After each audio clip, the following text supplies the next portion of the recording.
Let's give a stadium-style welcome to today's keynote speaker, Florentine Christian. Yeah. Woo!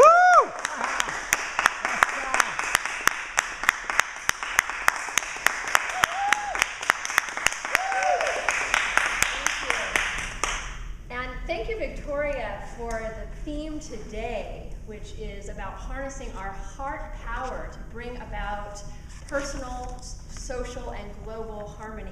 And you know, we just celebrated our National Commemoration Day of Martin Luther King, and I think that his message really would resonate with what this theme is today. One thing that Martin Luther King said was, "He who has love has the key that opens the door to the meaning of ultimate reality." And I think that really resonates with what you were talking about the power of our love. So today I would really like to honor this man who has inspired us with how to be a powerful activist in the world by utilizing our peace and our love. He is somebody who has inspired his generation and has inspired generations since to take a stand on the side of justice, to take a stand on the side of equality, and to take a stand on the side of humanity. I would also like to pay tribute as well to the many activists who have dedicated their lives to bringing about a more just, humane, and sustainable world, but who maybe don't have a day of remembrance, and maybe we don't know their names, but they have affected our reality just the same. And among these activists, there is a new breed emerging. It's a breed that I like to call the Visionary Actionist. Who is the Visionary Actionist? The Visionary Actionist is you, and it's you, and it's you. Yes, indeed, we are the ones that we've been waiting for. Now, some of you may be wondering, what is a Visionary Actionist anyway? She just told me I am one. What is that? Well, it's a fabulous question because as of 5 minutes ago, the term didn't exist. I just coined it.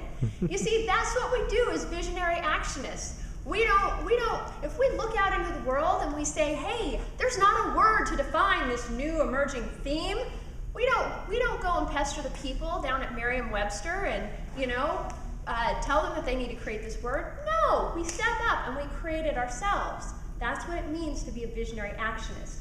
So let me define this term for you. It's going to be a little hard to see.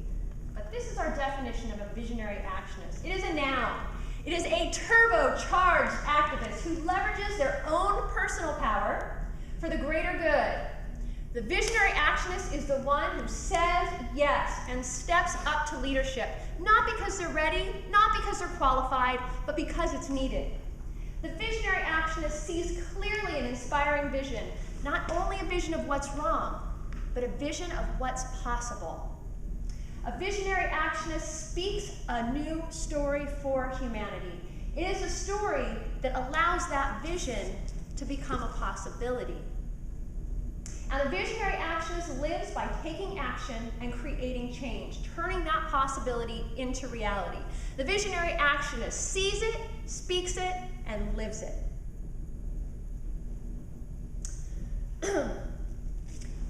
So I had an opportunity to experience this Visionary Actionist leadership in motion. I was at a Tony Robbins event, and Tony Robbins, he says that leaders are the ones who show up when everyone else has given up. Leaders are the ones who show up when everybody else is afraid. Because it's not that leaders are more capable, it's not that they're more qualified, it's not that they're more ready. They're just the ones who are willing to step up when it's needed. And so I had this opportunity. I was at a Tony Robbins event in Fiji called Life Mastery. Sounds nice and sweet and gentle, right? Well, I showed up, we had this beautiful opening orientation, and we were drinking some, fruity drinks and relaxing in paradise. And after this orientation, we were told to go put on our grungy clothes, and it was time to head out to the polls.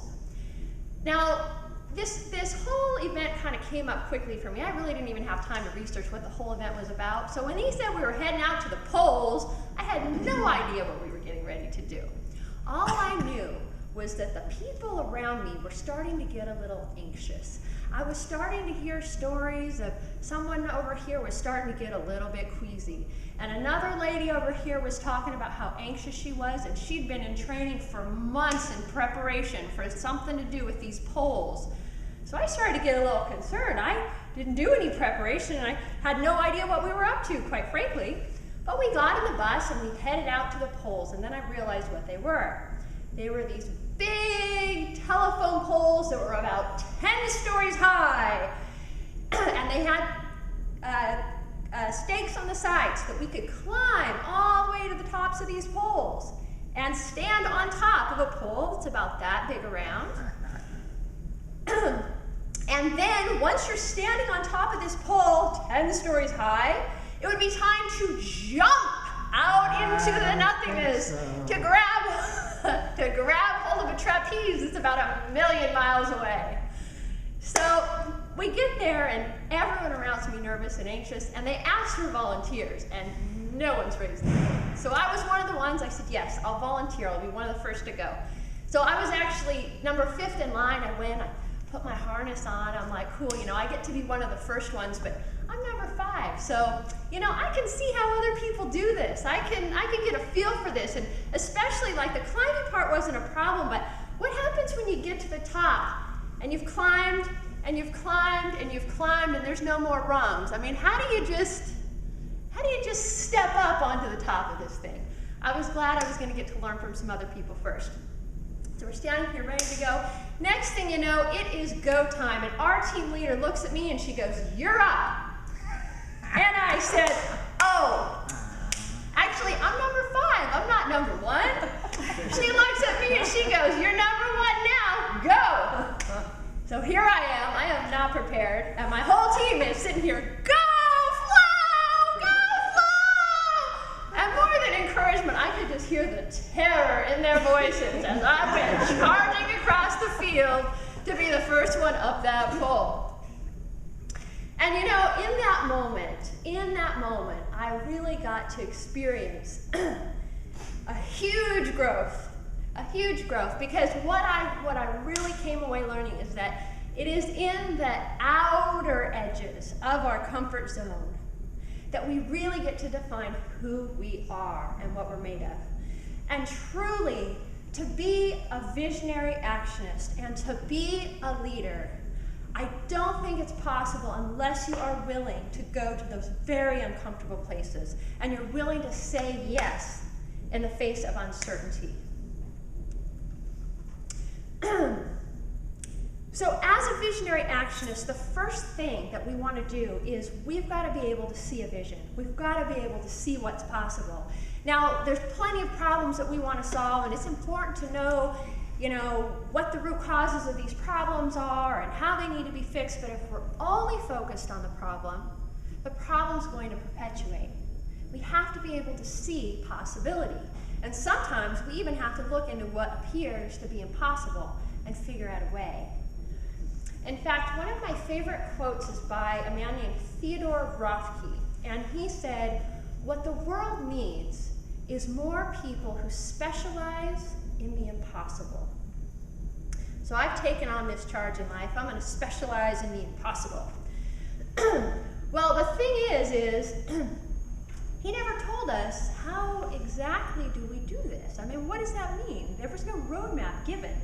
Well, trust me, I've had some experience trying to figure this out, dedicating myself to the impossible. And I'm going to share with you something that I've learned. This is the way to get started when you're trying to make a way out of seemingly no way. The first thing that you want to do is get high. Oh, and I don't mean get high. I just mean get high. Like you want to get some altitude on that. You want to climb to the highest heights, the highest peak you can find. And if you're in the city and there are no high peaks, you just find the tallest building you can find and ride that elevator up to the top floor. Because from there, you're going to have an expansive view. You're going to be able to see for miles. And from that vantage place, you start to open to what's possible. So I'm going to take you all with me to the high heights so that you can get a sense, you can maybe catch a vision of what might be possible. You might want to close your eyes for this because, then it really allows you to see what's out there. So as you're looking out across the vast expanse of infinite, inspiring possibility, as far as the eye can see, what is it that you see? As you look at what's possible for our society, as you look at what's possible for our relationships with our planet, what are the possibilities that you see there? Is harmony possible? Is justice possible? As you look at what the possibilities might be for your relationship with your community, what are the possibilities? What are the possibilities you see for how we might engage with one another? For how we might offer our gifts and how we might serve others in our community? And how do we see that we might have our needs met in relationship to our community? And what is possible for our relationships with our loved ones? What are the possibilities that inspire us and fill us with gratitude and deep joy when we think about what is possible in those relationships that are most important to us? And what is possible for your relationship with yourself? What is possible for what you might be able to experience in this life, for what you might be able to create? This is your life. These are your possibilities.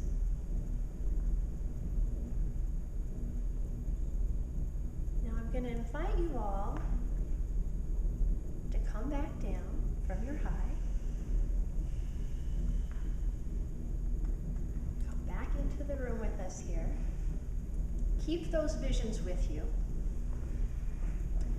And the next thing that we do when we have our inspiring visions for what's possible is we have to condition our mind to be able to bring those possibilities into reality.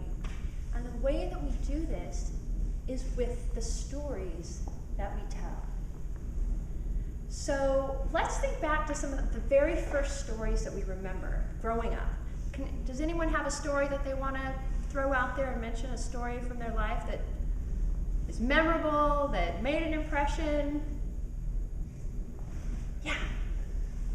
I was with my brother and we went tobogganing in the snow. Yeah. And so I was in front. And on the way down, my brother had confidence in me until we almost ran into a tree and he freaked out. I was like, hey, what are you doing? And we crashed. And that's my story. I love it. Yeah, we have to swap toboggan stories because I've got some good ones too. We'll have to do a toboggan storytelling session. Yeah. All right. How about, are there any fairy tales or myths or books that your parents used to read or movies you used to watch? Yeah. My favorite one was Cinderella. Cinderella. Beautiful. Cinderella. Yes. My kids were obsessed with The Little Mermaid. The Little Mermaid. Yes. I like the music in The Little Mermaid. Any others? All right, so as we're thinking about these stories, here's the thing that most stories across the board have in common.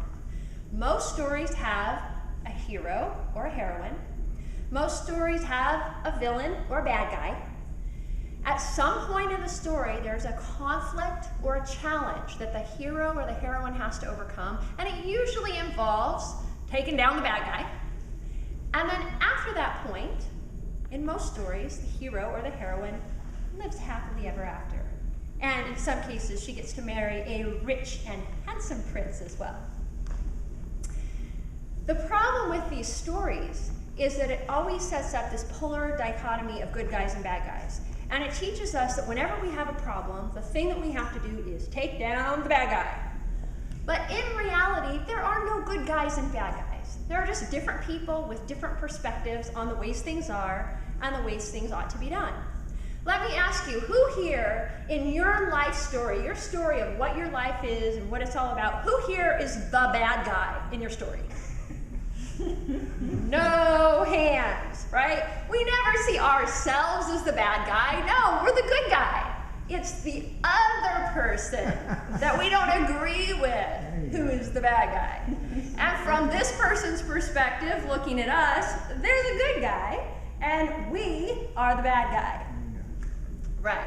The problem with this type of storytelling is that it doesn't solve problems. You can't pin, the complex global issues that have been going on for decades on one person and expect that, well, if we oust this guy, then we'll all live happily ever after. We go back to doing our thing, and really nothing changes. And this is what we do. We play this big whodunit when we're trying to solve global issues. So if we really want to solve problems, if we really want to bring forth these greater visions, what are the stories that we need to be telling? What are the stories that are going to open our mind to what's possible? Because, in psychology, what we learn is that the mind does not know the difference from something that you actually experience or something you just perceive through your senses, such as a story that you hear or something that you watch visually. So we keep telling our stories what's possible in this dichotomy of the good guy and the bad guy. That's what we're going to keep getting. If we want to move to this new vision, we've got to start telling different stories. Once we've got the vision, once we've got the new stories, the next thing to do is to move into action. And this is what sets a visionary actionist apart from an activist. Traditionally, what activists have done is they have stood in opposition to somebody who is considered to have a lot of power, and they try to influence that person in power to change something. The difference with a visionary actionist is they're not trying to get someone else who supposedly has more power to make the change. The visionary actionist says, I'm going to be the change. What they've done is they've mastered what it is to flow like water. Because you see, when water's flowing and it comes upon a boulder, the water doesn't try to obliterate the boulder so that it can keep flowing. The water doesn't protest and try to get the boulder to move out of its way. No, the water goes around the boulder. Similarly, the visionary actionist doesn't try to get rid of the problem, it goes around the problem and it keeps flowing towards the sea. Now granted, we're different than water. We do more than flow, we create things. So the way that visionary actionists of our times have flown like water and have been the creators is they've created innovations. And they've been inspired not to create this new product or to make this big profit. They've been driven by the things that drive all of us in the deep of our core. They've been driven by a desire to connect, a desire to create, a desire to make a contribution. These innovators have developed things that have absolutely changed the way we organize as a society in the creation of things like Craigslist and YouTube and Facebook and eBay. As visionary actionists, that is what there is for us to do, is actually create what do we want to see and know that we have the power to actually bring it forth. As visionary actionists, we ask, if not now, then when?